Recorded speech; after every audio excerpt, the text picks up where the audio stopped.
Under the zero-tolerance policy enacted during President Trump's first term, thousands of migrant families were separated at the border. 8 years later, many of them are still looking for their loved ones. A settlement reached in 2023 barred future administrations from using family separation as a widespread policy, at least until 2031. But today, advocates in migrant communities are concerned. Our Mireya Villarreal spoke with a family who was separated at the border in 2018. And while they are now reunited and back in the U.S. legally, they fear that under this new administration, they could be separated again.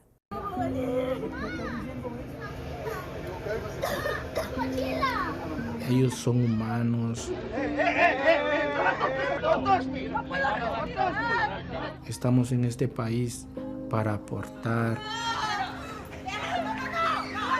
hacer las cosas bien y no somos criminales. The sights and sounds of family separation ring familiar to this father and son who were separated at the border in 2018. Now back in the U.S. legally and with fear growing in migrant communities across the country, they've agreed to share their story as a reminder of how family separation impacted thousands during President Trump's first term. They've asked us to conceal their identities. Es cierto, yo sé que quizás en este país hay personas criminales, hay personas que quizás merecen prisión o ser deportadas, pero habemos personas que en realidad no somos lo que ellos piensan. Protected by a settlement between the federal government and migrant families represented by the ACLU, who sued the government after thousands of families were separated at the border under the zero-tolerance policy during President Trump's first term in office.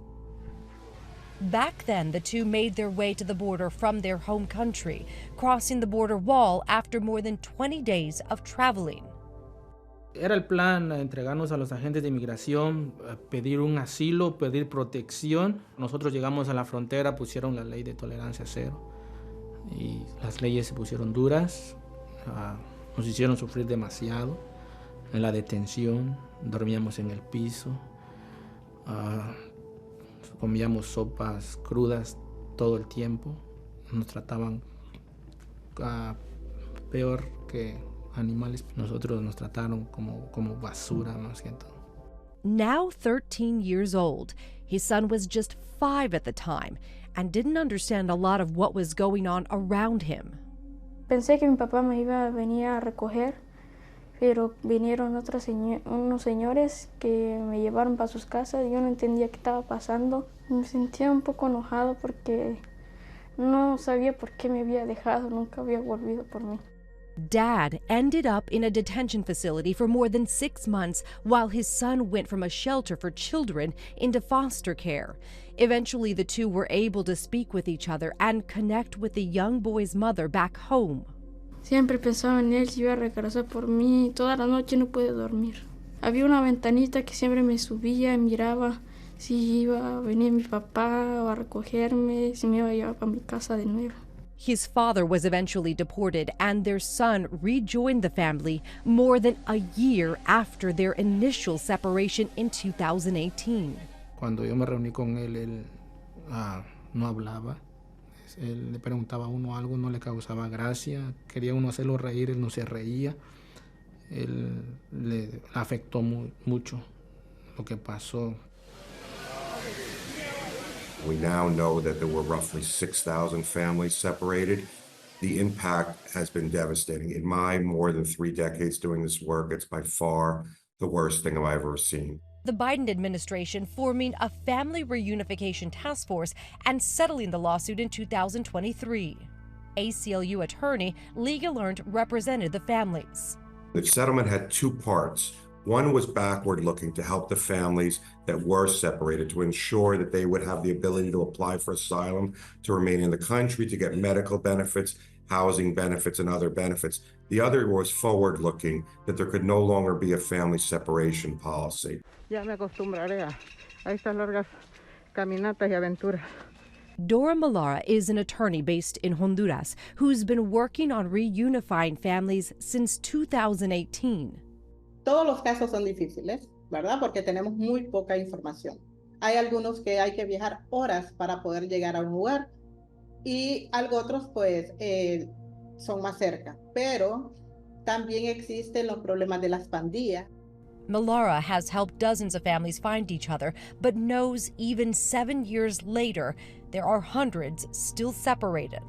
The Trump administration recently cut funding to groups providing legal services to migrant families, some impacted by family separation and protected by that settlement agreement.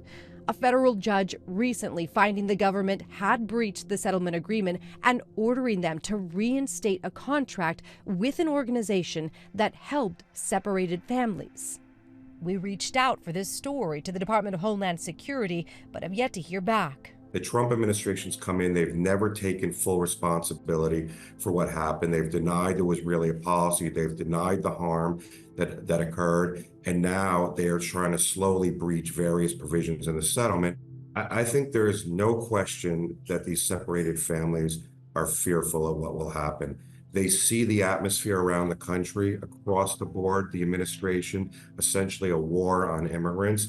So they are not trusting the Trump administration. They are scared about what's going to happen. There is no way they can simply put their trust in what this administration is doing. We know the families are fearful. We need to get them on solid ground. Gelernt and the ACLU are still fighting in court to make sure these protections continue under this new Trump administration, giving parents hope that they can still make their kids' dreams come true in this country. Los sueños para mis hijos son sacarlos adelante, que ellos puedan estudiar en este país, tener mejores oportunidades como no las tenemos en el país de origen y sacar adelante a mi esposa, a mis hijos, puede darle lo mejor a ellos en este país. Every parent's dream for their child. Our thanks to Mireya Villarreal for that report.